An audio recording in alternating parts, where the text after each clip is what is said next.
Sir నమస్కారం sir. నమస్తే అండి. సార్ మంచు విష్ణు గారికి అండ్ మంచు మనోజ్ గారికి ఇద్దరికి కూడా ఇప్పుడు ట్విట్టర్ వార్ జరుగుతుంది సార్. ఒకరినొకరు ట్విట్టర్‌లో కుక్కలతో కంపేర్ చేసుకుంటూ పోస్టులు పెట్టుకుంటున్నారు సార్. అయితే మంచు మనోజ్ గారు నిన్నంతా హడావిడి జరిగిందిగా ఇవాళ ఒక అడుగు ముందుకేసి ఆయన ఇంకో ట్వీట్ చేశారు సార్. ఒక సవాల్ విసిరారు మంచు విష్ణు గారికి. అంటే మనం కూర్చొని మాట్లాడుకుందాం. మహిళల్ని, నాన్నగారిని అందరిని పక్కన పెట్టేసుకొని మనమే మాట్లాడేసుకుందాం. డీల్ సెట్ చేసేసుకుందాం అన్న ధోరణిలో ఆయన ట్వీట్ చేశారు. మరి సవాల్‌ని స్వీకరించి మంచు విష్ణు గారు వస్తారా? ఈ విధంగా చర్చలు జరుగుతాయా? మరి మీ ఒపీనియన్స్ ఈ ట్విట్టర్ వార్ గురించి? అంటే మనోజు కొంచెం హై హ్యాండెడ్‌గానే వెళ్ళినట్టుగా కనిపించింది నన్ను. అంటే ఆయన ఈయన్ని తండ్రి డైలాగుతో హ్మ్. కొట్టే ప్రయత్నం చేశాడు.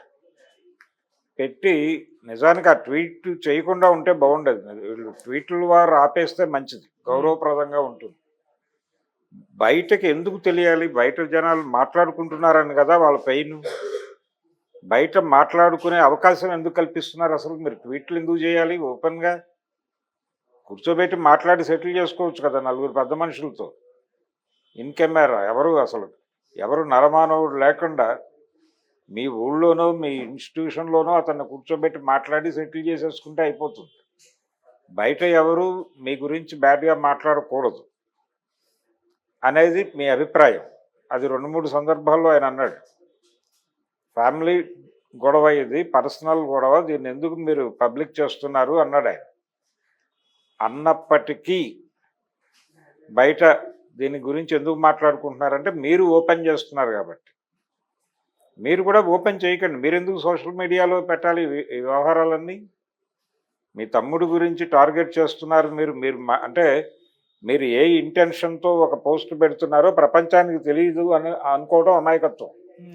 మీరు వాంటెడ్గానే ప్రపంచం ఇలా అనుకోవాలనే పెట్టారు. ప్రపంచం అలా అనుకుంటోంది. మీరు రౌడీ సినిమాలో ఇది పెట్టారు డైలాగ్ మోహన్ బాబు, రామ్ గోపాల్ వర్మ గారి సినిమాలో. ఆ డైలాగులో ఒక కుక్క సింహం అవ్వాలంటే అనే కంపారిజన్ మీద నడిచే డైలాగ్ అది.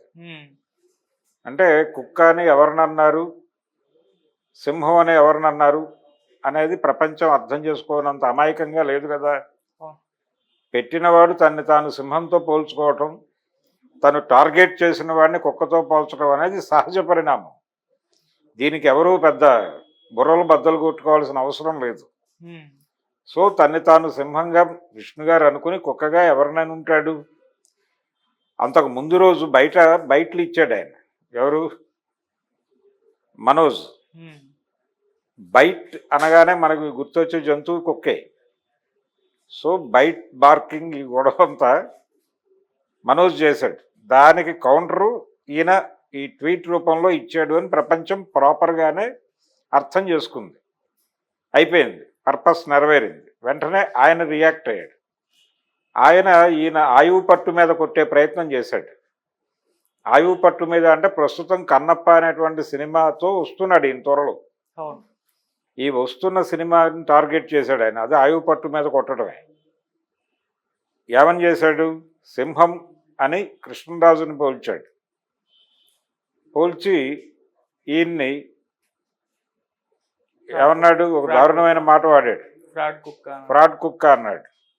అంటే ఆ రేంజ్ సినిమాని భక్త కన్నప్ప అనేది ఆ రోజుల్లో కృష్ణరాజు కెరియర్కి, అది కృష్ణ గారి కెరియర్కి అల్లూరి సీతారామరాజు ఎలాగైతే ఒక ల్యాండ్ మార్క్ మూవీ అయిందో, అలా కృష్ణరాజు గారి కెరియర్కి భక్త కన్నప్ప ఒక ల్యాండ్ మార్క్ మూవీ అని ఆ రోజుల్లో సమీక్షకులు అన్నారు. కృష్ణరాజు గారు అనుకోలేదు, సమీక్షకులే అన్నారు ఆ మాట. కృష్ణకి అల్లూరి సీతారామరాజు ఎలా ల్యాండ్ మార్కు, అలాగే కృష్ణరాజుకి భక్త కన్నప్ప అన్నారు. బాగా తీశారు సినిమా, బాగా కనెక్ట్ అయింది.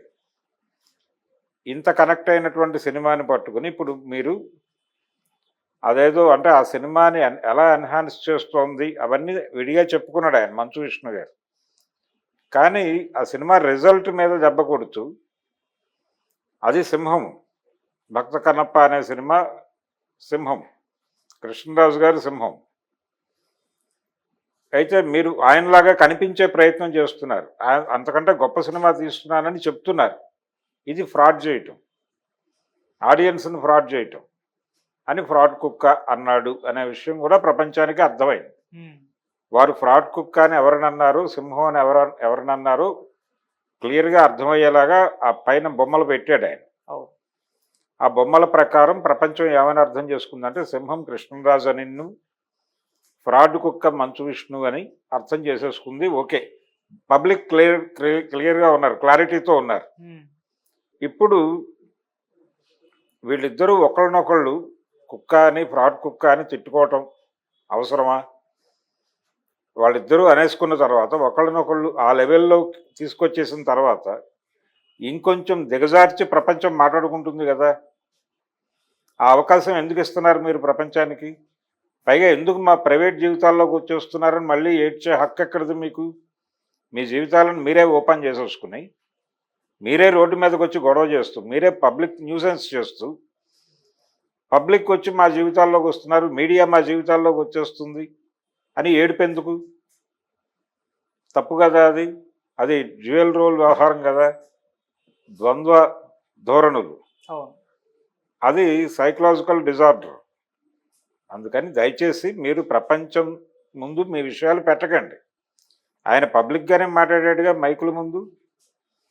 పైగా ఒక ఛానల్ పర్టికులర్గా ఆయనతో విడిగా ఇంటర్వ్యూ చేసింది.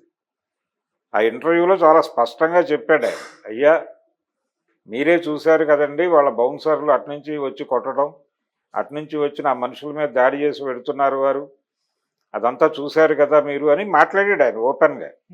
ఇందులో హైడ్ చేయడానికి ఏముంది? ఆయన్ని లోపలికి రానివ్వలేదు పోలీసులు. మనోజ్ని పిలిచాను నేను, కానీ రాలేదు, బాధపడుతున్నానని మోహన్ బాబు గారు భోగి రోజు అన్న మాటలు అవైలబుల్గానే ఉన్నాయి. ఇప్పుడు ఈయన పెట్టినటువంటి పోస్ట్ కౌంటర్గా మళ్ళీ ఇంకొక ట్వీట్ చేశాడు ఆయన. ఎవరు? విష్ణు. అందులో డైలాగ్ ఏమిటి? అది కూడా ఓ సినిమా డైలాగ్, మోహన్ బాబు గారి డైలాగ్ పెట్టాడు. ఎందుకు ఆయన పదే పదే మోహన్ బాబు గారి డైలాగులే పెడుతున్నాడు, ఈయన ఎందుకు మోహన్ బాబు గారి డైలాగులు పెట్టడం లేదు అనేది కూడా ప్రపంచం మాట్లాడుకుంటోంది. అంటే మోహన్ బాబు కంట్రోల్డ్ బై మంచు విష్ణు అనే మాట ఆల్రెడీ అనేసి ఉన్నాడు అతను. దాన్ని ఈయన ప్రపంచానికి ధృవీకరిస్తున్నాడు. పదే పదే మోహన్ బాబు గారి డైలాగులు పెట్టడం ద్వారా నేను మాత్రమే ఇక్కడ హక్కుదారుణ్ణి, బయట మాట్లాడుతున్నవాడు వాడు హక్కుదారు కాదు, అతను షట్ డౌన్ చేసుకుని బయటకు వెళ్ళిపోయి నిష్క్రమించడం మంచిది అని చెప్తున్నాడు ఈయన ప్రపంచానికి. అంటే ఈ కంపారిజన్ ఎప్పుడైతే మీరు ఇప్పుడు మరో అడుగు ముందుకేసాడు మనోజ్ అనేవాడు. మనోజ్ మరో అడుగు ముందుకేసి ఏది ఈ కన్నప్ప ఆ కన్నప్ప, ఇప్పుడు మంచు విష్ణు గారి కన్నప్ప, కృష్ణరాజు గారి కన్నప్పకి ఒక కంపారిటివ్ స్టేట్మెంట్ ఇచ్చిన తర్వాత, ఆ రెండింటినీ పోలుస్తూ ఒక ప్రకటన చేసిన తర్వాత వారు ఇంకొక ట్వీట్ చేశారు. ఈసారి వారు కూడా మోహన్ బాబుని ఆశ్రయించారు. వారు ఎలాగైతే రౌడీ డైలాగ్ పెట్టారో వీరు కూడా ఆ పద్ధతిలోకే వెళ్ళాలనుకున్నాడు. నిజానికి మోహన్ బాబుని ఈయన వాడటం లేదు, వారే వాడుతున్నారు. నిజానికి ఈయన మోహన్ బాబుని వాడకుండా ఉంటే ప్రపంచం దాన్ని ఎలా అర్థం చేసుకునేదంటే మంచు విష్ణు మోహన్ బాబుని కంట్రోల్ చేస్తున్నాడు అనే అభిప్రాయం అయితే ఈయన కలిగించాడు. అందుకనే మోహన్ బాబు డైలాగుల్ని ఆయన వాడుతున్నాడు అని ప్రపంచం అనుకునేది. అలా అనుకునే అవకాశం ఇవ్వకుండా ఈయన తొందరపాటు చర్యతో ఈరోజు మోహన్ బాబు డైలాగ్ ఒకటి పెట్టాడు. ఆ డైలాగులో నా పెళ్ళాం మాట విని నిన్ను వదిలేస్తున్నాను, లేకపోతే నీ తల తెగి నీ ఒళ్ళో ఉండేది, ఇలాంటి డైలాగ్ ఏదో పెట్టాడు. ఈ డైలాగే ఎందుకు పెట్టాడు ఆయన అంటే ఈ పెళ్ళాం మాట విని అనేది కీలకం, అక్కడ అండర్లైన్ చేసుకోవాల్సిన విషయం. మంచు విష్ణుకి వార్నింగ్, అది మంచు విష్ణుకి వార్నింగ్ ఇస్తూ, నేను నా పద్ధతిలో రియాక్ట్ అయి ఉంటే పరిస్థితులు ఇంకోలా ఉండేవి, మీరు నా వైఫ్ని టార్గెట్ చేస్తున్నారు కానీ ఆవిడ మిమ్మల్ని దయగానే చూస్తోంది, ఇలాంటివి చెయ్యొద్దు అని నాకు చెప్తోంది, అందుకని నేను కంట్రోల్ అవుతున్నాను, నన్ను కంట్రోల్ చేస్తోంది నా వైఫే, లేకపోతే మీరు చేస్తున్న పనులకి నా రియాక్షన్ ఇంకోలా ఉండేది అని చెప్పడం ఆయన ఉద్దేశం. చెబుతూ ఆ డైలాగుని పెట్టాడు. ఇప్పుడు దీనికి ఆయన ఏం రియాక్ట్ అవుతాడో చూడాలి. ఇలా ఈ ట్వీట్లో యుద్ధం చేసుకోవటం వలన ప్రపంచం ముందు మేతేస్తున్నారు మీరు మాట్లాడుకోవడానికి. ముందు ఇది ఆపేయాలి అర్జెంటుగా, ఈ ట్వీట్ల యుద్ధం ఆపేసి మీరు ప్రపంచానికి మీరు మీ విషయాలు చెప్పకండి. మిమ్మల్ని ఎవరు చెప్పమని అడిగారు? మీ దగ్గరికి వచ్చిన విలేకరుల మీదేమో మీరు కోప్పడతారు. ఆ మధ్య జాఫర్ వెళ్ళి ఇంటర్వ్యూ చేశాడు ఆయన మంచు విష్ణు. కన్నప్ప విషయంలో అయితే మాట్లాడతానన్నాడు ఆయన. కన్నప్ప గురించి మాట్లాడుతూ మధ్యలో ఈ వివాదాల గురించి మాట్లాడాడు ఆయన. మాట్లాడితే ఇవైతే నేను మాట్లాడను, ఇవి మీకు అందరికీ తెలియాల్సిన అవసరం లేదని లేవబోయి మళ్ళీ కూర్చుని ఈ విషయాలు కూడా కొంచెం సూచనప్రాయంగా మా తప్పేం లేదు, వారిదే తప్పు అని చెప్పి మిగిలిన విషయాలు మాట్లాడాడు. ఓకే, మీ దగ్గరికి వచ్చిన ఆ రోజు హాస్పిటల్లో మాట్లాడినప్పుడు కూడా అదే మాట్లాడాడు. అది పర్సనల్ వ్యవహారం, మీకు ఎందుకు చెప్పాలి మా ఫ్యామిలీ విషయాలు అన్నాడు ఆయన. చెప్పమని ఎవరూ అడగటం లేదు.